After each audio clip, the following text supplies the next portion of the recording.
बिस्मिल्लाहिर्रहमानिर्रहीम। Dear students, आज हम ग्लेशियर्स के बारे में दूसरा टॉपिक जो है स्टार्ट करेंगे, that is formation of glaciers.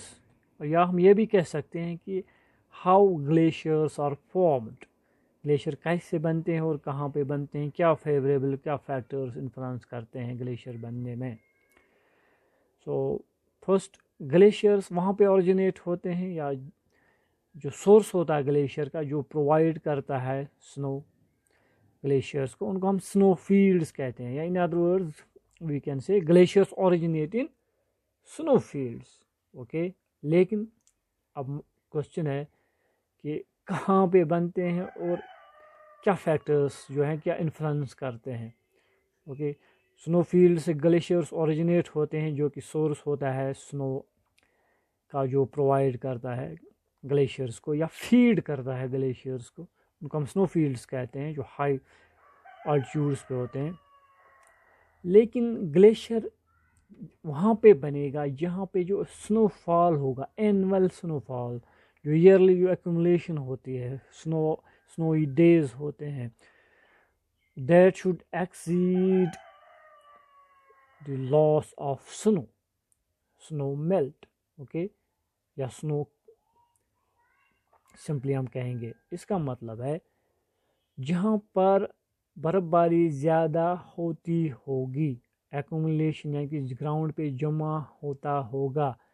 Okay, लेकिन जो लॉस होता होगा, लॉस किससे होता है? लॉस जब टेम्परेचर इंक्रीज होता है तो मेल्ट हो जाता है, जिसको हम ग्लेशियर मेल्टिंग कहेंगे या थॉइंग कहेंगे, या एवापोरेशन, क्योंकि एवापोरेशन तो कंटिन्यूस प्रोसेस है, हर टेम्परेचर पे ये होता है। तो so the amount of loss of snow cover, it is due to the melting, okay, due to increase in temperature and also evaporation. okay, तो जहाँ पर मेल्टिंग ज़्यादा होगा तो डेफिनेटली ग्लेशियर कवर तो वहाँ पर नहीं रहेगा, या स्नो कवर तो वहाँ पे नहीं रहेगा। जैसे हम देखते हैं विंटर्स में स्नोफॉल होता है, बहुत स्नोफॉल होता है, लेकिन जो ही मार्च अप्रैल होता है तो जो मेल्ट पूरा का पूरा मेल्ट हो जाता है। तो ऐसे जगहों पे ग्लेशियर नहीं बन सकता है।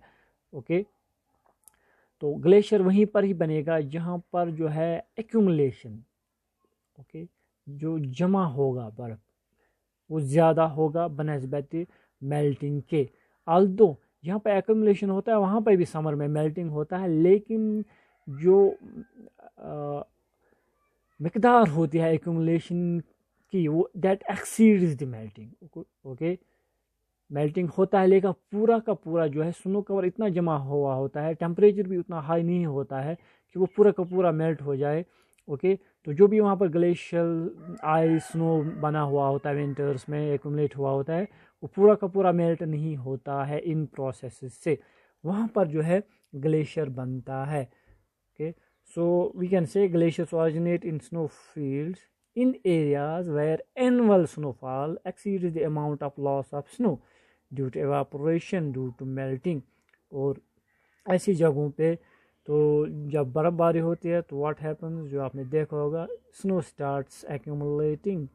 ओके, स्नो फ्लेक्स जो होते हैं that is in the form of, या स्नो क्रिस्टल जो होता है that in the form of hexagonal crystal, hexagonal shaped ice crystals होते हैं जिनको हम स्नो फ्लेक्स कहते हैं।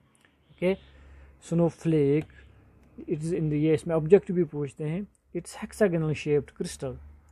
ओके, फ्लेकी लाइक होता है।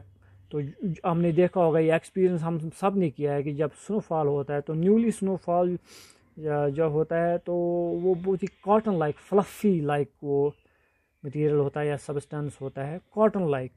ओके, हाईली पोरस, इसमें बहुत ज़्यादा पोरस होता है, इसमें बहुत ज़्यादा एयर होता है, 90% एयर उसमें होता है। Okay, because it's very light.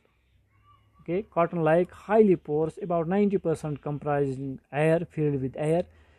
And what happens जब सक्सेसिव स्नोफॉल होता है तो आपने देखा होगा कि जो पहले लेयर्स जो पड़े होंगे या जमा हुआ होगा, जब दूसरा फेज़ आता है तो जो बॉटम वाला लेयर होता है या बॉटम लेयर्स होते हैं जो पहले एक्यूमुलेट हुआ होता है, उसमें जो है वो कंपैक्शन हो जाती है।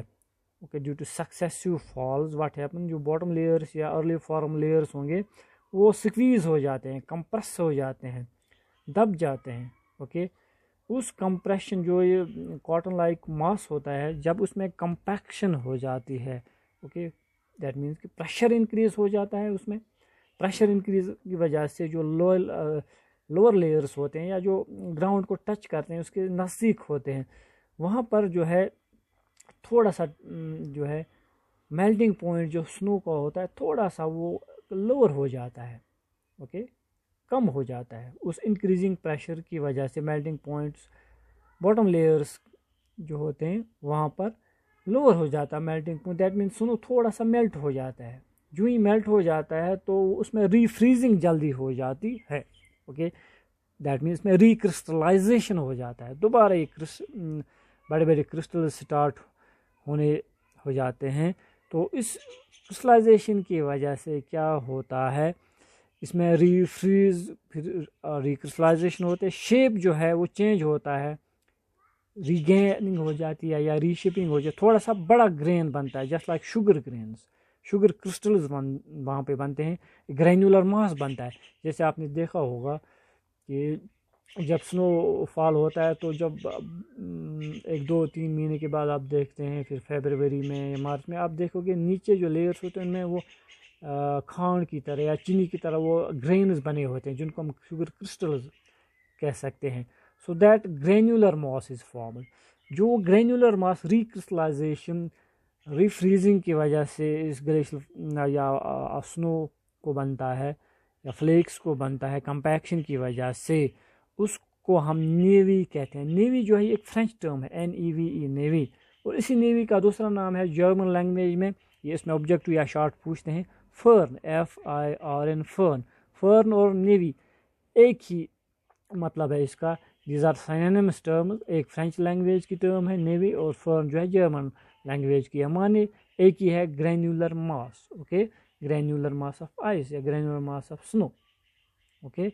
So this granular mass, when it forms after some time due to increased pressure, that is known as navy or firn, then क्योंकि फर्दर कंपैक्शन की वजह से अगर इस नेवी और फर्न जब बनता है, दैट मीन्स जो कंपैक्शन होती है, जो एयर स्पेस हो जाती है वो इस आइस से, क्योंकि जो ग्रेन साइज होता है वो बढ़ जाता है, एयर स्पेस अब कम हो जाती है, ऑलमोस्ट 50-50 हो जाता है। Air space is filled with ice, okay, ice crystals जिसको हम कहेंगे इन अदर वर्ड्स नेवी या फर्न से।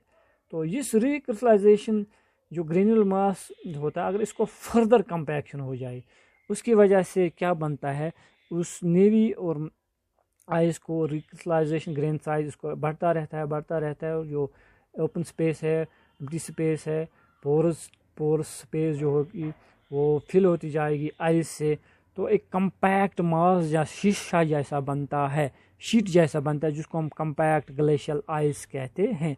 और यही ग्लेशियर जो होता है, ये ग्लेशियल आइस जो है ये जो ग्लेशियर में जो मेन बॉडी ग्लेशियर की होती है, इसमें ये ग्लेशियर आइस होता है। अगर आपने भी देखा होगा तो मार्च अप्रैल में आप देखोगे, अगर 2-3 फुट स्नो कवर होगा, नीचे आप देखोगे वो शीशा जैसा बना होता है, आइस जैसा बना होता है, ओके, वही ग्लेशियल आइस, उसी को हम कहते हैं। और ग्लेशियर में ये वो जो पत्थर की तरह होता है, ग्लेशियर में ज़्यादातर यही होता है, ग्लेशियल आइस होता है, okay. So this are about formation of glaciers. Next में हम टाइप्स ऑफ ग्लेशियर्स देखेंगे, वो भी इंपॉर्टेंट है फ्रॉम द एग्जामिनेशन पॉइंट।